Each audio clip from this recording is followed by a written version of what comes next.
মুক্তিযুদ্ধ নিয়ে সংসদে প্রচুর কথাবার্তা হচ্ছে, বাহাস হচ্ছে এবং যথারীতি ফেসবুকে যা হয়, বিএনপি বিরাট ভুল করছে, স্টুপিডিটি করছে, আবারও মুক্তিযুদ্ধের কথা তুলে সে আওয়ামী লীগ হয়ে উঠছে, কিংবা এই কথা বলার মাধ্যমে সমাজে সে বিভক্তি তৈরি করছে, এতে বিএনপির ভরাডুবি নিশ্চিত। এই ধরনের আলাপ আবার উঠল।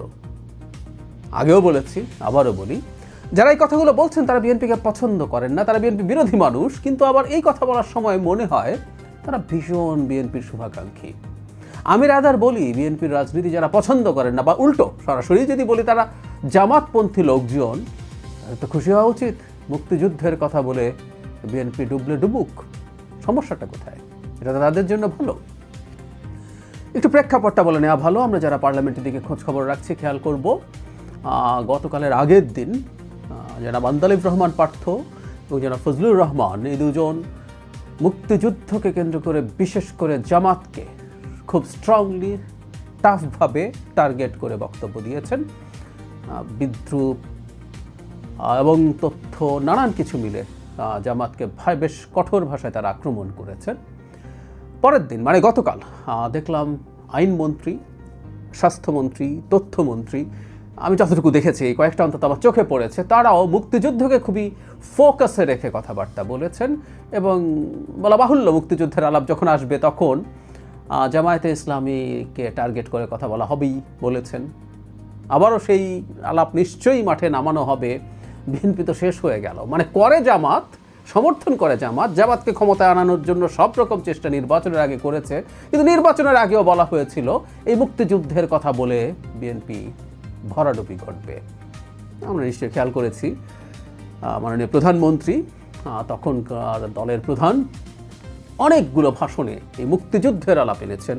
এবং একটা কথা তো আমি আবার করতে চাই, সেটা হচ্ছে ওই যে আমাকে ক্ষমতায় এনে দেখেন, ওকে দেখলেন, তাকে দেখলেন, তাকে দেখলেন, আমাকে এবার এনে দেখেন। তখন মাননীয় প্রধানমন্ত্রী যে কথাটা বলেছিলেন সেটা হচ্ছে, তোমরা কি করো না করো, ৭১ এদেশের জনগণ দেখে ফেলেছে। সুতরাং মুক্তিযুদ্ধকে সামনে আনা বিএনপির একটা কৌশল হিসাবে অনেকেই নিতে পারছিলেন না। আমি তখনও বলেছি, এখনও বলছি, এই একটা জিনিসের প্রতি তাদের যে প্রতিক্রিয়া সেটাই প্রমাণ করে মুক্তিযুদ্ধকে বাংলাদেশের মাটিতে, রাজনীতিতে রাখতে হবে। রাজনীতিতে কার্ড থাকে, যে কেউ এটাকে বিভিন্নভাবে ইন্টারপ্রিট করতে পারেন, কিন্তু একটা গুরুত্বপূর্ণ কার্ড, এটা থাকবে। এটা থাকবে যতদিন পর্যন্ত না জামায়াতে ইসলামী নিঃশর্তভাবে তাদের অপরাধ স্বীকার করবে। এই যে অপরাধটা বলছি, এই অপরাধ শুধুমাত্র রাজনৈতিক সমর্থনকে আমি অপরাধ হিসাবে দেখতে চাই। জামাত ফৌজদারি অপরাধে জড়িত ছিল, জামাতের লোকজন, কোনো সন্দেহ নাই। তারা কোলাবোরেট করতে গিয়ে নানা রকম মানবতা বিরোধী অপরাধ এবং যুদ্ধাপরাধে জড়িত হয়েছিল। কিন্তু তর্কের খাতিরে বলছি, যদি সেটা তারা নাও করে থাকে, যখন 25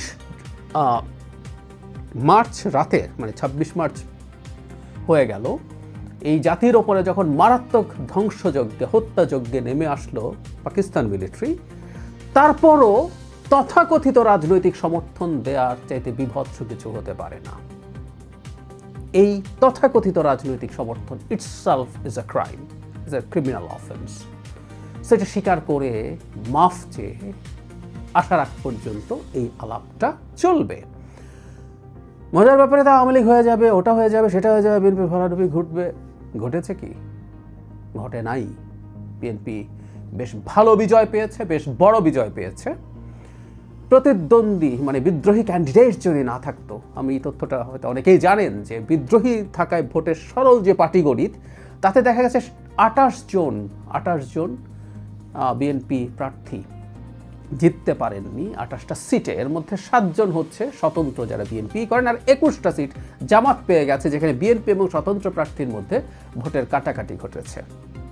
তাহলে আরও 21টা যদি যোগ করা হয়, পরিস্থিতি কেমন হতো আমরা বলতে পারি। যাই হোক, এই বিজয় প্রমাণ করে বিএনপি তার রাজনৈতিক কৌশল হিসাবে রাজনীতির জন্য যে জিনিসগুলো মাঠে নিয়ে নেমেছিল সেগুলো এফেক্টিভ ছিল।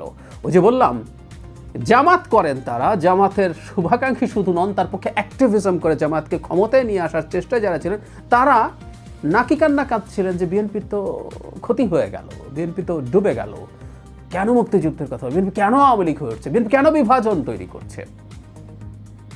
বিভাজনের প্রসঙ্গে একটু আসি। সেটা হচ্ছে, আমি আগেও বলেছি, আবারও একটু বলতে চাই, প্রসঙ্গ যেহেতু উঠলই, গণতন্ত্র মানে বিভাজন তৈরি করা। আমি রিপিট করছি কথাটা, তার মানে আমি এটা সজ্ঞানে বলছি। গণতন্ত্র মানে বিভাজন তৈরি করা। অবশ্য একটা ফটো কার্ডে এটা লিখে দিলে মনে হবে যে আমি খুব খারাপ কিছু বলে ফেললাম, কারণ এই যে বিভাজন ব্যাপারটাকে ব্যাখ্যা করছি, ইদানিং তো আবার ফটো কার্ডের যুগ, আমার নামে প্রচুর ফটো কার্ড এমনিও বানিয়ে ফেলা হয়, যেটা আমি বলিও নি, আর এই বাক্যটা তো বলেছি। যাই হোক, এই বিভাজনটার ক্ষেত্রে একটা শর্ত আছে। এই বিভাজন এমন হতে পারবে না যেটা ঘৃণা উৎপাদন করে, অন্যের রাজনৈতিক এবং নাগরিক অধিকার হরণ করে। এই বিভাজন করা যাবে না। তাহলে বিভাজনের একটা তত্ত্ব আছে। কেন বলছি বিভাজন করতেই হবে? এই যে পৃথিবীতে বিভিন্ন রকম রাজনৈতিক দল আছে, তার মানেটা কি? তার নিজস্ব একটা রাজনৈতিক চিন্তা আছে, সেই রাজনৈতিক চিন্তাটা সেটার ভিত্তিতে সে কিছু মানুষকে তার কাছে নিয়ে আসতে চেষ্টা করে। খুব গ্রস অর্থে বলতে গেলে এটা একটা বিভাজন, যে ও এই চিন্তা করে, ও এই চিন্তা করে, আপনি এটা যাবেন না, আপনি আমার কাছে আসেন। সো আমি কিছু অংশের মানুষকে আমার কাছে নিয়ে আসতে চাইছি। সো বিভাজন শব্দটাকে এত খারাপভাবে দেখার কিছু আছে বলে আমি মনে করি না। কিন্তু হাসিনার বিভাজন না, তিনি এই বিভাজনের মাধ্যমে ঘৃণা উৎপাদন করেছেন এবং মানুষকে হত্যাযজ্ঞ করে তুলেছেন। হত্যাযজ্ঞ করে তুলেছেন, তার মানবিক অধিকার, তার মানবাধিকার, তার রাজনৈতিক অধিকার সব হরণ করেছেন। রাজাকার বললে, মুক্তিযুদ্ধ বিরোধী বললে যে কোনো কিছু করে ফেলা যায়, তার রাজনীতি করতে দেওয়া যাবে না, তাকে গ্রেফতার করা যায়, তাকে অত্যাচার করা যায়, এগুলো ক্রাইম। এই কাজটা করা যাবে না। এটা রাজনীতির, আমাদের যে লিবারেল ডেমোক্রেসি তার পেরিমিটারে পড়ে না। এর বাইরে সব কিছু হতে পারে। সুতরাং যেই দলটা এই রাষ্ট্রের জন্ম চায়নি, সেই দলটার বিরুদ্ধে তার প্রতিপক্ষ, তার প্রতিদ্বন্দ্বী হিয়ালাপ করবেই। যে দলটা 24 সালে যা হয়েছে গণ অভ্যুত্থান, সেটাকে অনেক বড় করে দেখেন এবং সেখানে যারা অপরাধ করেছেন, হাসিনা এবং তার দোসররা, তাদেরকে মারাত্মক অপরাধী মনে করেন, এই 24-এর এই অপরাধীদের তুলনায় 71-এর অপরাধীরা অকল্পনীয় রকম বড় অপরাধ করেছেন, বহু গুণ বড় অপরাধ করেছেন, তাদেরকে নিয়ে আলাপ হবে। এবং ফৌজদারি অপরাধ তামাদি হয় না, 71 সালের অপরাধ থেকে যায়, নিশ্চয়ই থেকে যায়। সুতরাং এই আলাপটা চলবে। কিন্তু যে কথাটা বলছিলাম, কেন তারা এমন করেন, তারা আসলে জানেন মুক্তিযুদ্ধ যতদিন মাঠে থাকবে, জামায়াতের রাজনীতি সমস্যার মধ্যে পড়বেই। সুতরাং তারা যারা হাই হাই রব তোলেন, তারা আদতে জামাতকে বাঁচাতে চান, কারণ তারা জানেন বিএনপিকে ভয় পাইয়ে দেওয়ার চেষ্টা করে যে তোমরা মুক্তিযুদ্ধ নিয়ে কথাটা বলো না, তোমার ক্ষতি হবে। আদতে আসলে ক্ষতি জামাতের হচ্ছে, তারা ফিল করেন। সে কারণে তারা বিএনপির শুভাকাঙ্ক্ষী সাজার চেষ্টা করেন। এখানেও গুপ্ত হয়ে বিএনপি ভাব দেখানোর চেষ্টা করেন। বিএনপি রাইটলি মুক্তিযুদ্ধ নিয়ে কথা বলছে, এই কথা বিএনপি বলে যাবে, আমি সংসদ দেখে ধারণা করতে পারছি, এবং এটাই সঠিক সিদ্ধান্ত। নির্বাচনের আগে এই কথাটা বারবার বলেছি। তবে এখানে একটা ফুটনোট আছে, এটাও আগে দিতাম, আবার একটু যোগ করে দেই। মুক্তিযুদ্ধ নিয়ে যে আলাপ, মুক্তিযুদ্ধের বয়ান নিয়ে যে আলাপ, মুক্তিযুদ্ধের চেতনা নিয়ে যে আলাপ, এটা অবশ্যই আওয়ামী বয়ান হবে না। মুক্তিযুদ্ধকে আওয়ামী লীগ একটা সময় পর্যন্ত তার ফ্যাসিস্ট ন্যারেটিভের পার্ট তৈরি করে ফেলেছিল, বানিয়ে ফেলেছিল, এবং সেখানে সে তার মতো করে ইতিহাস জনগণের উপরে চাপিয়ে দিয়েছিল, এক ব্যক্তিকে প্রধান বা একমাত্র করে তোলার জন্য যা ইচ্ছে তা করেছে। এমনকি এর বাইরে কথা বলাটাকেও অপরাধ হিসাবে ডিফাইন করার চেষ্টা করেছে আইনে। বাংলাদেশের মুক্তিযুদ্ধের এই ইতিহাস, জনগণের ইতিহাস, সেটা আসবে, সেটাই থাকবে।